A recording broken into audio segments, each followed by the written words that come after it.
The eyes of the nation and the world were on Capitol Hill last night as President Trump addressed a joint session of Congress. The president telling a divided and contentious House chamber, in his words, the golden age of America has only just begun. And joining us now is ABC senior White House correspondent Selina Wang to talk about all of this. Selina, let's jump right in. We're so happy to have you. There is so much to unpack here, as this was the longest joint address to Congress in history. So tell us, what were the key takeaways from this?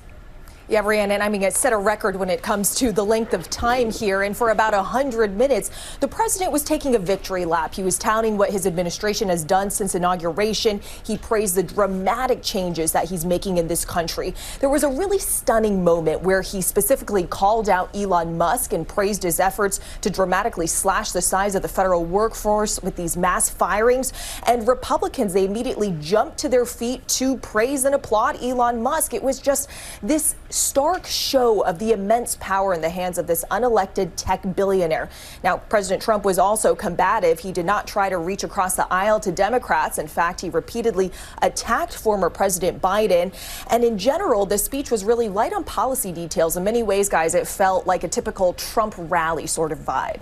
And you know what Selena, Brianna said it, a lot was going on. Some of the Democrats were holding signs. One of the signs read "That's a lie." Some yelled out. Some even walked out of the House chambers while the president was speaking. Congressman Al Green got put out. A lot was going on there. So we can tell us about how the Democrats responded to what the president was saying.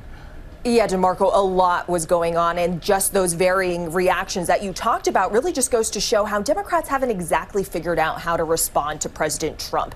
This is a very different Trump from his first term. He walked into that hall more emboldened. He's got the full party support behind him. This is really his Washington. But we did hear a very simple and concise argument from Melissa Slotkin, the senator who delivered the Democratic response to Trump's speech.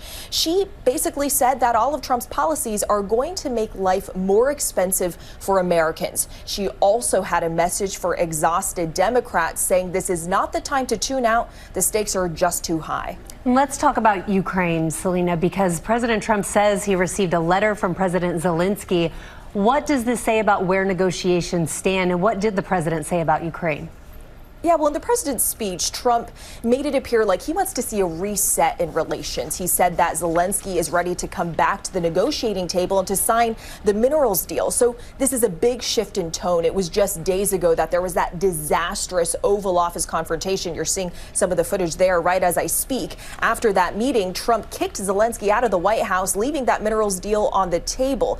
And also, shortly after that, the U.S. paused all military aid to Ukraine. And guys, we're alerting today that the U.S. has also paused intelligence sharing with Ukraine. So all of this signals a dramatic rupture in relations between wartime allies. But we are seeing from both sides, including from Zelensky, that he also wants to repair this relationship, saying he's also ready to sign this minerals agreement, which would involve Ukraine sharing revenue from its mineral resources with the United States. But the big question, guys, is the details in that deal. Does it include security guarantees? Zelensky has made it very clear that they need security guarantees from the U.S. to ensure that Putin doesn't try to invade Ukraine again.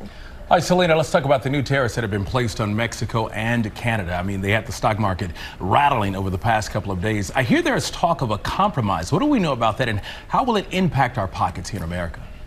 Yeah, so President Trump's Commerce Secretary has signaled that there could be some room for negotiation here, that the U.S. can meet these countries in the middle.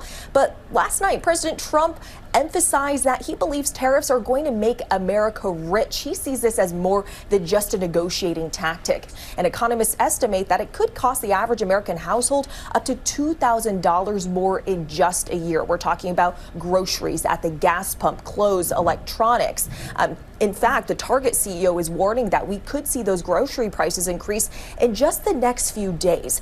But guys, even if there is room for negotiation here and these tariffs get lowered, reduced, or just go away, all of this uncertainty is still really tough for businesses to deal with. All right, Selina Wang, thank you so much for breaking that all down for us.